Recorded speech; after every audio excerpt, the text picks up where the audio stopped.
नमस्कार, मैं doctor Poonam Jaiswal, associate professor department of botany, JDB government girls college Kota. आज का टॉपिक है Riccia, reproduction and life cycle.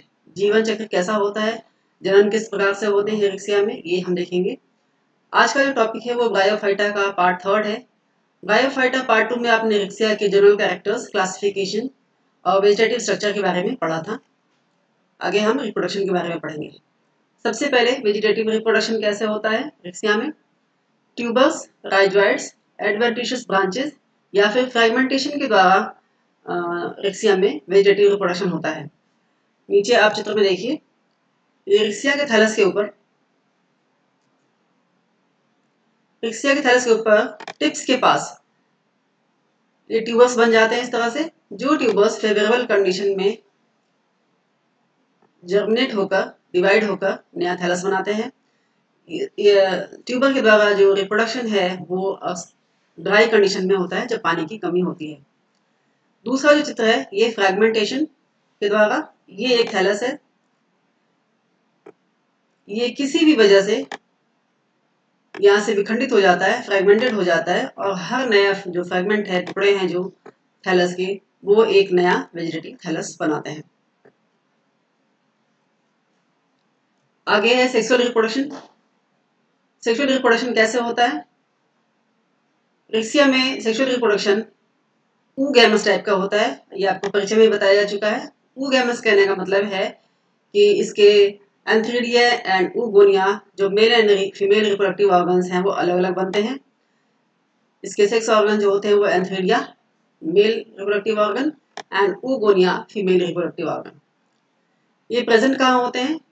Present in the region of mid dorsal groove, जो आपको बताया था पहले। इस संरचना में इस तरह से एक बीच में गर्त जैसी होती है थैलस के ऊपर।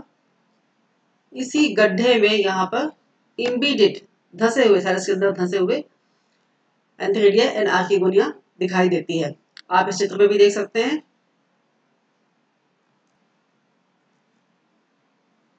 आप इस चित्र में देख सकते हैं, ये वीटियस वर्टिकल ट्रांसफर सेक्शन है थैलस का। इसके अंदर पहले चित्र में आर्किगोनियम थैलस के अंदर यहाँ पर इम्बीडेड दिखाई गई है और दूसरे चित्र में यहाँ पर एंथ्रीडियम दिखाया गया है। ये भी थैलस के अंदर मिड डॉर्सल ग्रूव जो सेंटर में गड्ढा प्रेजेंट होता है उसी फरो के अंदर प्रेजेंट होती है। Sex organs develop in acropetal succession, इसका मतलब आपको बताया जा चुका है पहले। Thallus is either homothallic, homothallic कहने का मतलब है मोनोशियस इसको कहते हैं, और ये उभयलिंगी, एक ही थैलस में मेल एंड फीमेल दोनों गैमीट बेयरिंग स्ट्रक्चर पाए जाते हैं द सेम थैलस। इसका एग्जांपल है रिक्सिया क्रिस्टलाइना। जबकि दूसरी कंडीशन में हेटेरोथैलिक भी हो सकता है। इसका एग्जांपल है रिक्सिया डिस्कलर एंड रिक्सिया हिमालयंसिस। इसमें इसको डाइचस भी कहते हैं, एक लिंगी।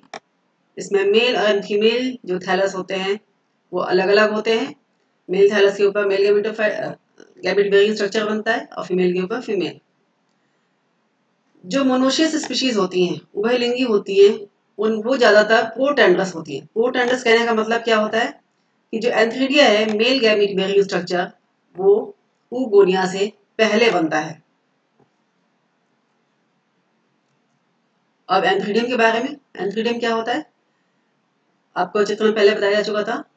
Is present in the cavity on the dorsal surface, जिसको हम एंथ्रीडियल चैम्बर भी कहा जाता है। डॉर्सल सरफेस के ऊपर एक चैम्बर जैसी संरचना होती है, ये दिखाई दे रही है, इसके अंदर एंथ्रीडियम प्रेजेंट होता है। Antheridial chamber has a narrow opening, उसका एक छोटा सा ओपनिंग या जिसको पोर भी कहते हैं वो प्रेजेंट होता है ऑन द एपिकल साइड। ये रहा पोर, दिस इज द पोर। जो मैच्योर एंथ्रीडियम होती है वो स्टॉक्ड होती है, स्टॉक प्रेजेंट होता है, यहाँ नीचे बना हुआ है स्टॉक, दिस इज स्टॉक। ये स्टॉक मल्टी सेलुलर होता है। आकार में एंथ्रीडियम क्लब शेप्ड होती है या फिर पियर शेप हो सकती है। इसकी विशेषता दूसरी और है कि it is surrounded by an outermost layer of one cell thick sterile jacket. एक सेल की मोटाई का जो स्टेराइल जैकेट प्रेजेंट होता है इसमें, वो यहाँ दिखाया गया है आपको। This is the one sailed thick sterile jacket. ये पूरी एंथ्रीडिया को कवर करने वाला एक स्ट्रक्चर है। यहाँ लिखा है एंथ्रीडियल जैकेट। इस जैकेट के अंदर जो चैम्बर प्रेजेंट होता है उसमें एंड्रोगोनियल सेल्स प्रेजेंट होती हैं।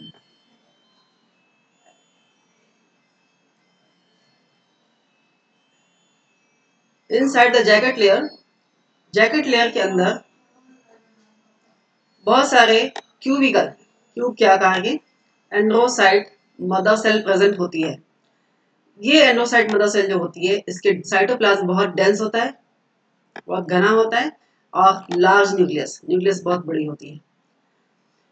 इनका जो फर्दर डिवीजन होता है उसी से स्पॉन्स बनते हैं। वो डिवीजन कैसे होता है? जो एंड्रोसाइट मदर सेल होती है वो डायगोनली डिवाइड होती है। डायगोनल मतलब जैसे ये आकार है अगर, तो ये तिरछी डिवाइड होती है डायगोनल इस तरह से, और ये दो एंड्रोसाइट्स बनाती है, एक ये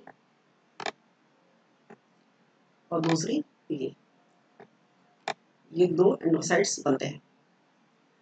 ईच एंड्रोसाइट जो प्रत्येक ये दोनों एंड्रोसाइट अलग अलग मेटामॉर्फोज होकर एक एंथ्रोजॉइड या स्पर्मेटोजॉइड या जिसको स्पर्म भी कहते हैं ये बनाते हैं। मतलब एक एंड्रोसाइट मदर सेल से दो स्पर्म बनते हैं। ईच एंथ्रोजॉइड इज माइन्यूट, बहुत छोटा होता है, यूनिन्यूक्लिएट होता है और इसमें दो लॉन्ग फ्लैजेला प्रेजेंट होते हैं इसके इंटीरियर एंड पे आगे की तरफ।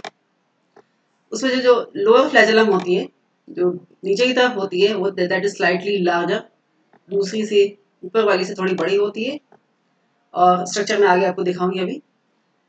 एक बार ये मैच्योर स्पर्म बन जाने के बाद इसका डेhiscence कैसे होता है? Dehiscence of the antheridium take place in the presence of water, इसीलिए इसको एम्फीबियंस ऑफ प्लांट ग्रुप कहते हैं, क्योंकि इसमें सेक्सुअल स्टेजेस में कहीं ना कहीं पानी की आवश्यकता होती है। यहाँ पर आप देख सकते हैं ये चित्र में ऊपर की तरफ दिखाया गया है, ये ऊपर की तरफ के जो चित्र हैं ये दिखाए गए हैं कि एंथ्रीडियम कैसे बनती है। ये एंथ्रीडियल इनिशियल जो है वो थैलस के बीच में ऊपर से उभरता है। ये सेल थोड़ा सा बड़ा होता है नॉर्मल से। इसी में बहुत सारे एंटीक्लाइनल पेरिक्लाइनल डिविजन्स होती हैं जो कि मेच्योर एंथ्रीडियम बनाती है। जो पेरिक्लाइनल डिवीजन है, पेरिक्लाइनल डिवीजन क्या होता है वो आप यहाँ देख सकते हैं। ये अगर एक सेल है तो इसके सरफेस से जो डिवीजन्स होती है इसके पेरीफेरी पे किनारे की तरफ, these are called periclinal divisions, और ये इसकी जैकेट लेयर बनाती है। और जो बीच की सेल्स हैं, बीच की सेल में एक अपर सेल होगा और एक नीचे लोअर सेल होगा। तो अपर सेल इसका कवर बनाएगा, ऊपर की तरफ बनाया रहेगा, और जो नीचे की सेल्स है वो मैच्योर एंथ्रीडियम बनाएगा। ये जो सेल्स है नीचे की तरफ के जो डिविजन्स हैं, ये एक एंड्रोसाइट मदर सेल थी सिंगल सेल, उसमें ये फर्दर डिवीजन हुआ, डायगोनल डिवीजन हुआ तो दो एंड्रोसाइट्स बने और ये एंड्रोसाइट्स मेटामॉर्फोज होकर ये बाईफ्लैजेलेटेड स्पर्म बनाते हैं। दिस इज फाइनल स्ट्रक्चर जिसको लेबल डी किया हुआ है, दिस इज स्पर्म। आगे देखते हैं आर्किगोनियम कैसी होती है। आर्किगोनियम भी फ्लास्क शेप की होती है और ये भी इम्बेडेड होती है थैलस के डॉर्सल सरफेस पे, डॉर्सल ग्रूव के अंदर, फ्लास्क शेप। और ये बनती कैसे बनी होती है? Made up of long elongated neck, एक लंबी इलोंगेटेड नेक होती है और एक नीचे की तरफ ग्लोबुलर वेंटर होता है। Venter is sessile, venter stalked नहीं होता जैसे एंथ्रीडियम की तरह, और ये surrounded by one cell thick layer, एक सेल थिक लेयर प्रेजेंट होती है, वो आपको चित्र में यहाँ दिखाया गया है। This is one cell thick layer, एक ये लेयर प्रेजेंट है और ये लेयर 12 से लेकर 20 सेल की बनी होती है। जो नेक है, ऊपर के हिस्से में यहाँ नेक है, ये पूरा हिस्सा नेक है और ये नीचे का पूरा हिस्सा वेंटर है। जो नेक है, neck consist of 4 to 6 neck canal cells. Neck के अंदर 4 से 6 नेक कैनाल सेल्स प्रेजेंट होती है, वो यहाँ दिखाया गया है। और ये 4 से 6 नेक कैनाल सेल्स होती है, ये घिरी हुई होती है surrounded by 6 vertical rows of cells, 6 खड़ी लाइनें होती हैं सेल्स की जो नेक कैनाल सेल्स को घेरती है, और एक एक रो जो है उसके सराउंडिंग जो सेल्स हैं वो 6 से 9 सेल के बने होते हैं। जो नेक का टिप होता है उसमें 4 कवर सेल्स प्रेजेंट होती हैं, वो कवर सेल यहाँ दिखाई हुई है। वो सेल जो बाकी नेक सेल्स होती है उससे थोड़ी सी बड़ी होती है, दीज आर कवर सेल्स। ऐसी 4 कवर सेल्स प्रेजेंट होती हैं। आगे वेंटर में क्या होता है? वेंटर में एक 2 ही सेल के वेंटर होता है, उसमें से जो अपर सेल होती है वो थोड़ी छोटी होती है, उसको वेंटर कैनाल सेल कहते हैं। नीचे की सेल बड़ी होती है और उसको एग सेल कहते हैं, वो बड़ी होती है, लार्ज होती है। At the time of fertilisation, जिसमें फर्टिलाइजेशन होता है उस समय एग के अतिरिक्त जो दूसरी सारी सेल्स होती है वो डिसइंटीग्रेट हो जाती है। नेक कैनाल सेल्स की सेल्स सारी डिसइंटीग्रेट हो जाती है, नष्ट हो जाती है और एक म्यूसिलेजिनस लिक्विड बनाती है, और यही जो लिक्विड है वो स्पर्म्स को रिसीव करता है, स्पर्म्स आके इसमें चिपकते हैं। इस तरह से फर्टिलाइजेशन की क्रिया पूरी होती है। The ultimate product of fertilisation is zygote, और फर्टिलाइजेशन के तुरंत बाद जाइगोट बनता है। यह है प्रक्रिया आर्किगोनियम बनने की। ये एक डॉर्सल सरफेस पे एक सेल थोड़ी लार्ज हो जाती है जो आर्किगोनियल इनिशियल होता है। ये नीचे के स्टेजेस में आर्किगोनियल की सराउंडिंग सेल्स वगैरह कैसे बनती हैं वो सब दिखाए गए हैं। इसमें 2 ट्रांसफर डिवीजन होते हैं, एक ऊपर की तरफ बनता है और एक नीचे। ऊपर कवर सेल बनता है, नीचे सेंट्रल सेल। बाकी की जो डिवीजन्स होती हैं वो पेरिकाइनल होती हैं, साइड वाइज होती हैं, जो कि इसके सराउंडिंग जो नेक के रोज थी, नेक के कवर सराउंडिंग सेल्स थी वो बनाती है, नेक सेल्स बनाती है। और जो सेंट्रल सेल है उसके पेरिकाइनल डिवीजन से जैकेट लेयर्स बनते हैं। This is periclinal division. ये आपने देखा था उसमें कि 6 लाइनें होती हैं, 1 2 3 4 5 6। इस तरह से 6 रो ऑफ सेल्स, ये हम सरफेस व्यू देख रहे हैं, और खड़ा करके देखें तो हमें 6 लाइनें सराउंडिंग की दिखाई देगी और एक बीच में सेंट्रल सेल दिखाई देगा।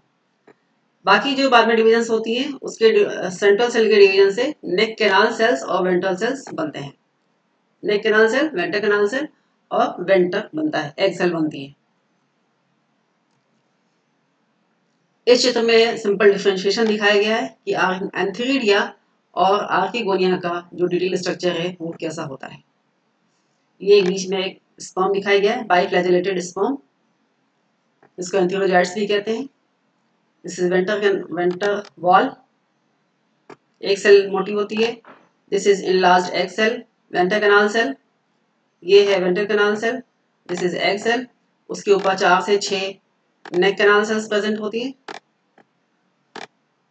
सराउंडिंग नेक सेल्स और नीचे वेंटर की वॉल। फर्टिलाइजेशन के तुरंत बाद स्पोरोगोनियम बनता है, जिसको हम स्पोरोफाइट भी कहते हैं। वो बनता कैसे है? जो जाइगोट बनता है that is gives rise to sporophyte. ये स्पोरोफाइट भी क्योंकि जहां पर आर्किगोनियम प्रेजेंट थी वहीं पे होता है फर्टिलाइजेशन, इसलिए जहां पर आर्किगोनियम प्रेजेंट थी बाद में वहीं जाकर स्पोरोफाइट बनता है। It is a non green structure, इसमें क्लोरोफिल प्रेजेंट नहीं होता, एंड चूंकि स्पोरोफाइट नॉन ग्रीन होता है इसलिए इसको भोजन की आवश्यकता होती है। वो भोजन ये गैमेटोफिटिक थैलस से एब्जॉर्ब करता है। स्पोरोफाइट संरचना में कैसे होती है? स्पोरोफाइट इज राउंडेड, जिसमें एक स्पोर सैक प्रेजेंट होगी जिसको हम कैप्सूल भी कहते हैं। ये दिखाया गया है स्पोर सैक या कैप्सूल, ऊपर का हिस्सा। इसमें फूट और सीटा नीचे की तरफ जो होना चाहिए था वो एब्सेंट होता है। आपने जनरल कैरेक्टर्स में देखा था बायोफाइटा में कि इसके जो स्पोरोफाइट होती है बायोफाइट्स की, उसमें फूट सीटा और कैप्सूल में डिवाइड होती है।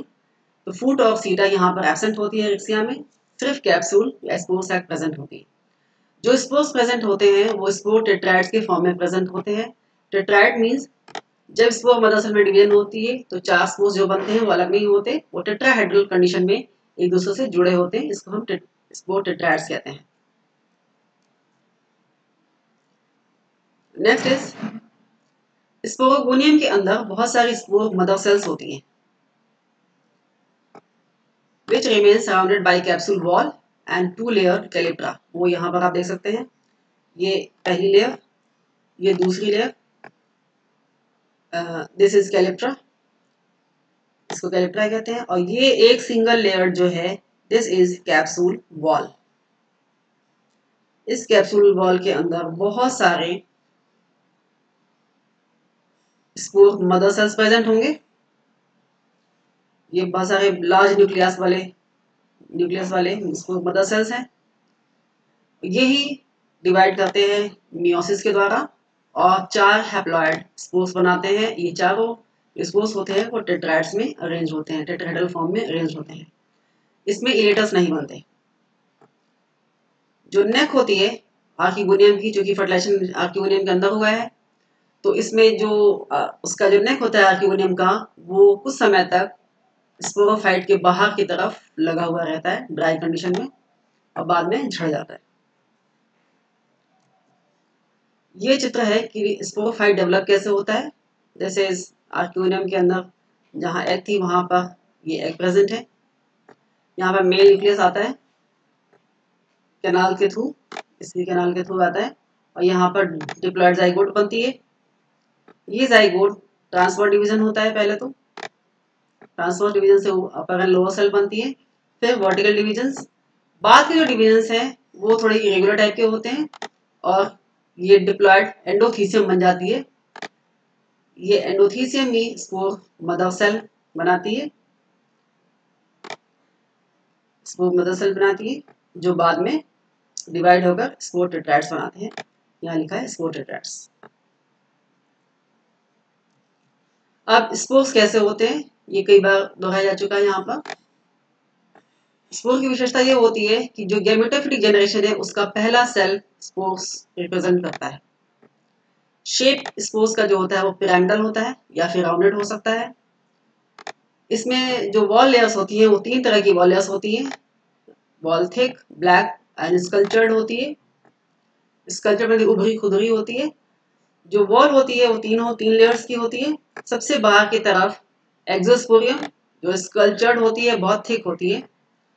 जो बीच की लेयर है वो मीजोस्पोरियम, जिसको मीजाइन भी कहते हैं, और एक्सोस्पोरियम को एक्साइन भी कहते हैं। यहाँ चित्र में दिखाया गया है एक्साइन, मेजाइन।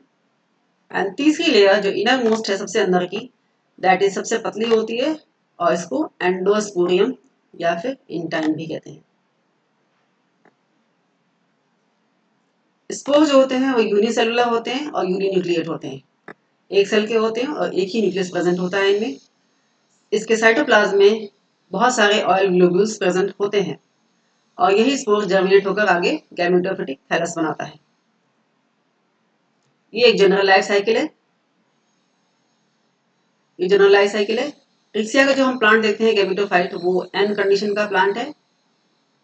ऊपर की तरफ दिखाया गया वेजिटेटिव रिप्रोडक्शन, इसमें कोई मियोसिस माइटोसिस का कोई रोल नहीं है। जो सिंपल माइटोटिक डिवीजन से वापस गैमेटोफाइट प्लांट बनता है। नीचे की साइड में जो है वो सेक्सुअल रिप्रोडक्शन के स्टेजेस हैं। इधर लोअर साइड में इसमें एंथेरिडियम थैलस से बनेगा। मोनोशियस या डायशियस दो तरह के हो सकते हैं, पहले बताया आपको। एंथेरिडियम एंड आर्किगोनियम बनेंगे, जिसमें एंथेरोजोइड्स या स्पर्म और एग बनेंगे। वहां पर फर्टिलाइजेशन होगा, फर्टिलाइजेशन से डिप्लॉयड जाइगोट बनेगा। ये जाइगोट स्पोरोफाइट बनाएगा, और स्पोरोफाइट में स्पोर मदर सेल होगी 2n, जिसके मियोसिस के बाद हैप्लॉइड स्पोर्स बनेंगे, और जर्मिनेशन के बाद इसी स्पोर्स हैप्लॉइड स्पोर्स के जर्मिनेशन के बाद गैमेटोफिटिक प्लांट दोबारा बन जाता है। इसी को हम एक चित्र के माध्यम से भी देख सकते हैं। जो पिछले डायग्राम में दिखाया गया था वो सिर्फ रिटन फॉर्म में था, टेक्स्ट फॉर्म में था। यहाँ पे डायग्राम है। ये है रिक्सिया का थैलस, इसे बनेगा एंथेरिडियम, आर्किगोनियम, एंथेरिडियम में स्पर्म, आर्किगोनियम में एग, फर्टिलाइजेशन के बाद उसमें जाइगोट, जाइगोट के बाद ये डिवाइड होगा, और यहाँ पर अलग अलग स्टेजेस होते हुए 1, 2 से ये स्पोरोफाइट बनाएगा।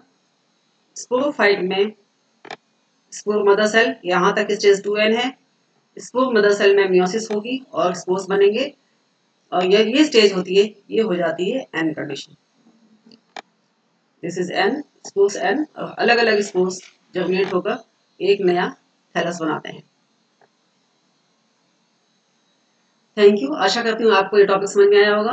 हमारे यूट्यूब चैनल का नाम यहाँ पे लिखा हुआ है और इसी सीरीज में हम आगे ब्रायोफाइटा पार्ट 3 में मार्केंशिया के इंट्रोडक्शन के बारे में पढ़ेंगे। Thank you.